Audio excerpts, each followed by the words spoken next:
Hi YouTube, I am back again today. First of all, before I start, please excuse me, I'm a little nasally and congested. I have been sick for about a week or so.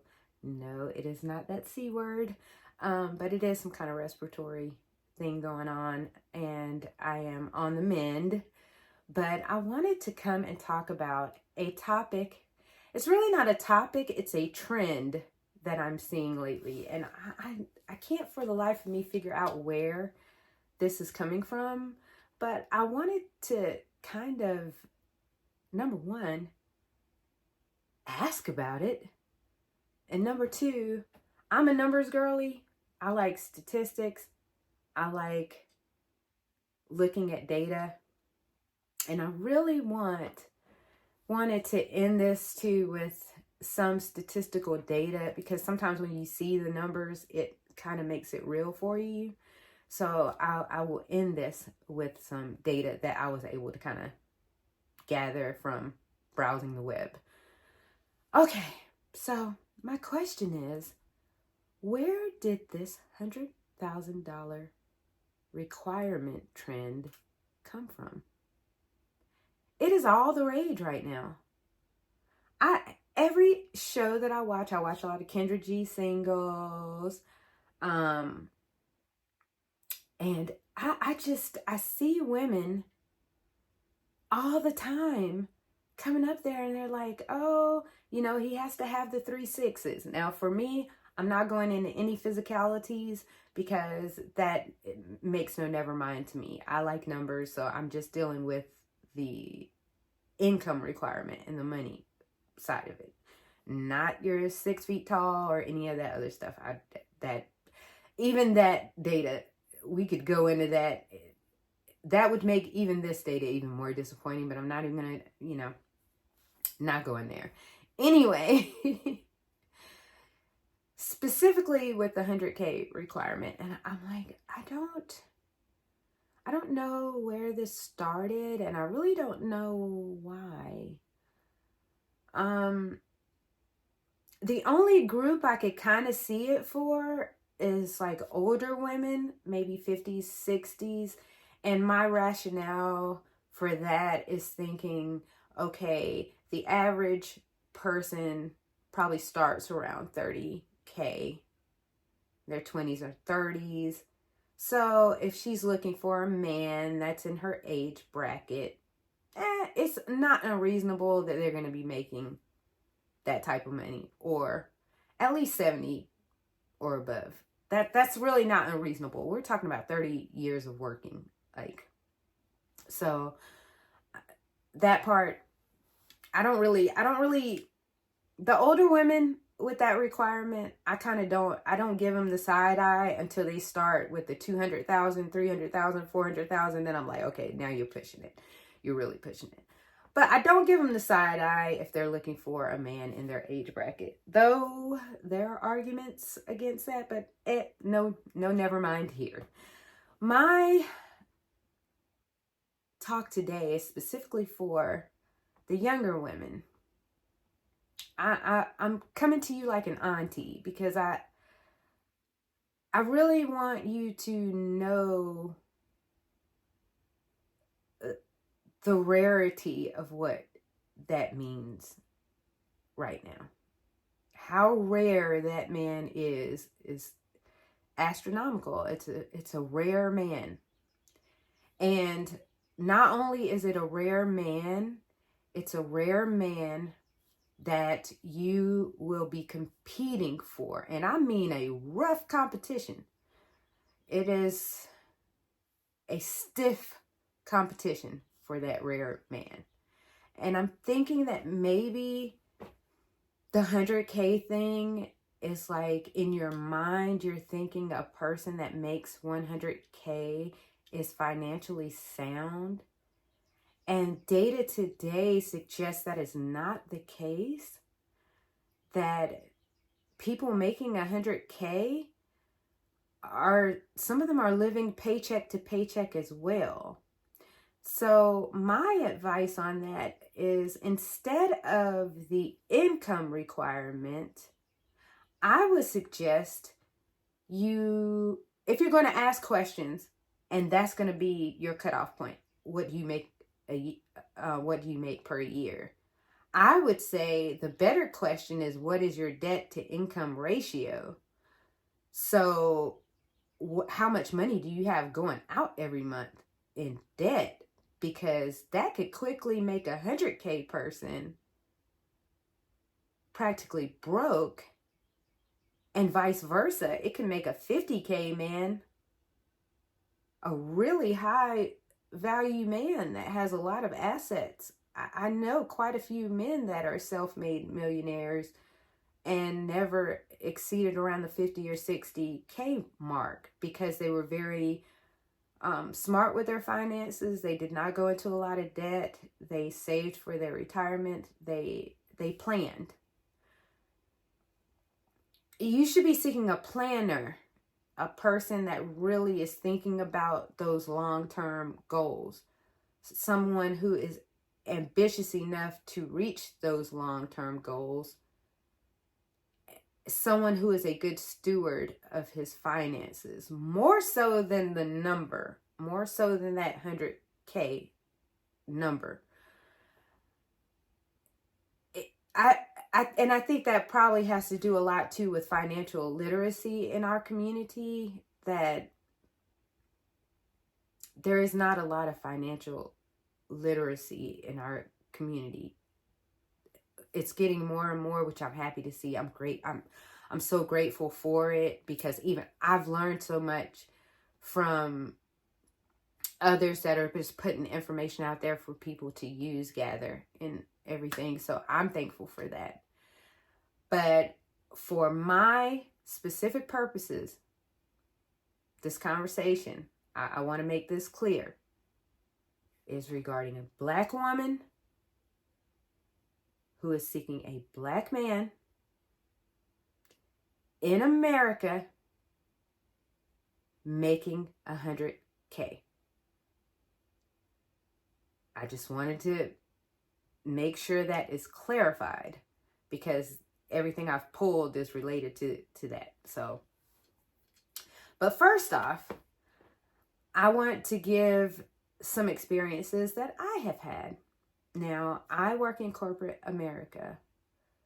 I'm not going to go into how much I make at all, but I will say that I am in rooms with Black men that make the type of money that you are seeking. And I'll even add to that the ones that I do know, which is 3 out of the 4, have been married to the same person since before they made that type of money. Again, they've been married to the same person since before they made that type of money. So yes, those women have that man meeting that requirement, but that man wasn't meeting that requirement when they met him. That is very important to put out there. Very, very important. The second thing, I see a lot of arguments like, well, my dad makes that kind of money and my uncles make that kind of money. That may be true. But when you are looking at parental figures or male figures in your life that make that kind of money, you should ask them where they started, not where they are right now. So your vision shouldn't be what you see them with right now. Your vision should be, where were they at your age or at the age demographic that you're seeking? That is the better question to ask. That's the better gauge to see. That's the better gauge of where a man goes from one stage of his life to the later stage of his life. And just as women, that's just something that I can't figure out how women don't get that, because we even see it in our professional careers, that where you start versus where you are 20, 30 years later, there's a huge difference. There's a huge, you can make leaps and bounds. So a man, and for men, it's even more so because they have more opportunity. They have a tremendous room for growth from their 20s and 30s into like their 60s. I'll cut it off at even the 50s. So a man that may start off making 30, 40K could be a six-figure man when he's in his late 40s. But if you're overlooking that man when he's in his 20s or 30s, the chances are by the time he gets to the age where he's making the type of money that would ring your bell, he's not looking at you. Or he's found someone else.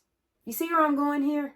There's so many different little nuances that make that just not realistic. Okay?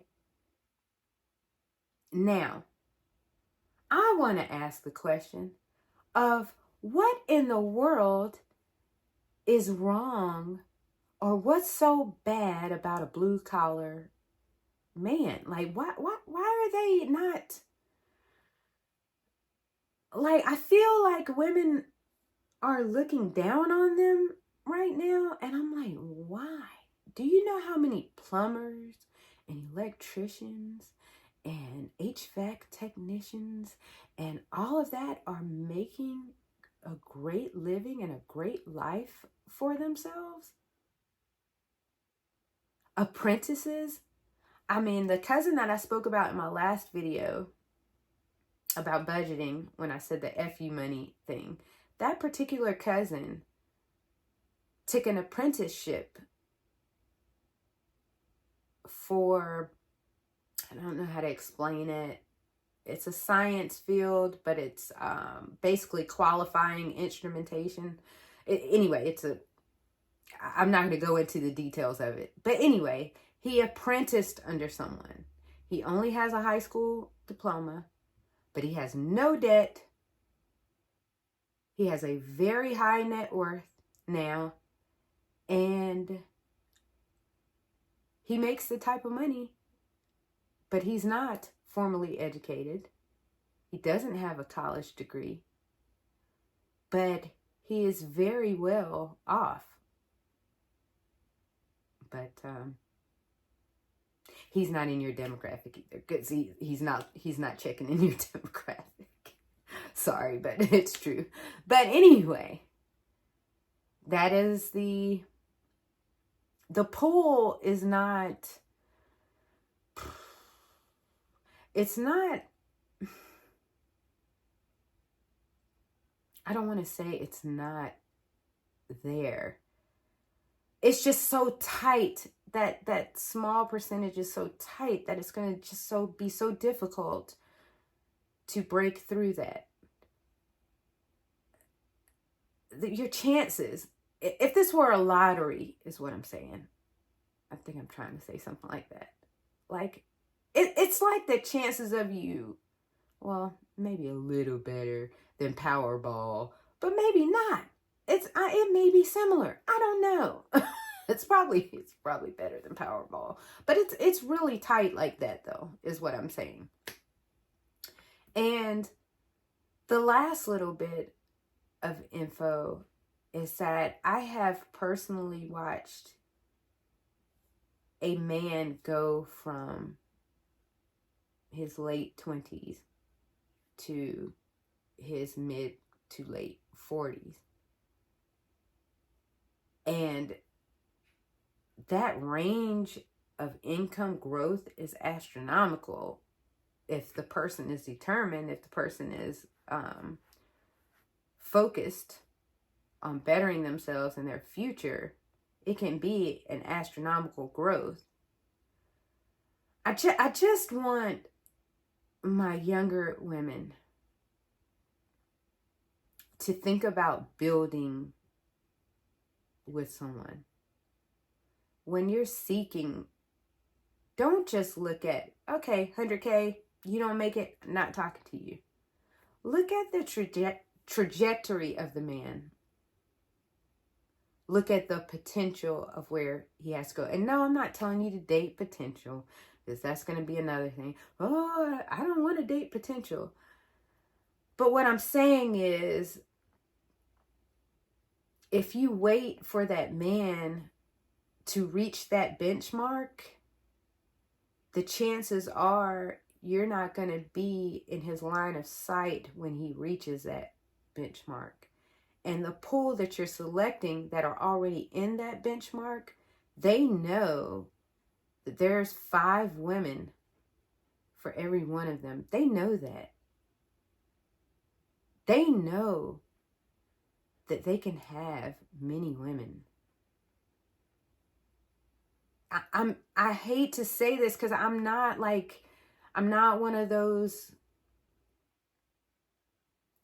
because this is not about a bashing women thing. It's not about or anything like that. I'm strictly talking statistics. And I'm going to show you the statistics that I found so that you can see what I mean. Because I think sometimes when you see the numbers, it may help to kind of understand and visualize what I'm saying. But the biggest thing that I wanted to point out is just don't discount where a man can go. Especially with a good woman by his side. You're a good woman. You're a good woman with a purpose.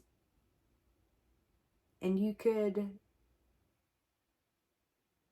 be there by his side and working as a team, getting to where you are. Do you know there's only 22% of Black households that make $100,000 or more? Households. So when I say households, I'm not talking about a man. It could be 2 people. It could be 3 people. A household income. 22%. And that's including married people. That's including, LGBTQIA. That's everyone. So I just want to put that in perspective, because the numbers really don't lie. That statistically, that's probably not. And look where you are. Where are you right now in your age bracket? If you're making 100K, God bless you. It's great. I know. But it's only great when you're making good financial decisions, solid financial decisions for your future. And everybody's not doing that.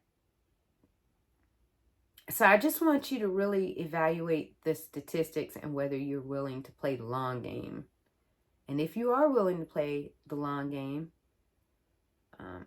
make sure you're on point. Make sure you're up to par. You better be top tier. Because like I said, they know that they have a multitude of selections. And I'm talking about just one specific demographic of women. They're not limited to that one demographic of women. It's just putting that out there.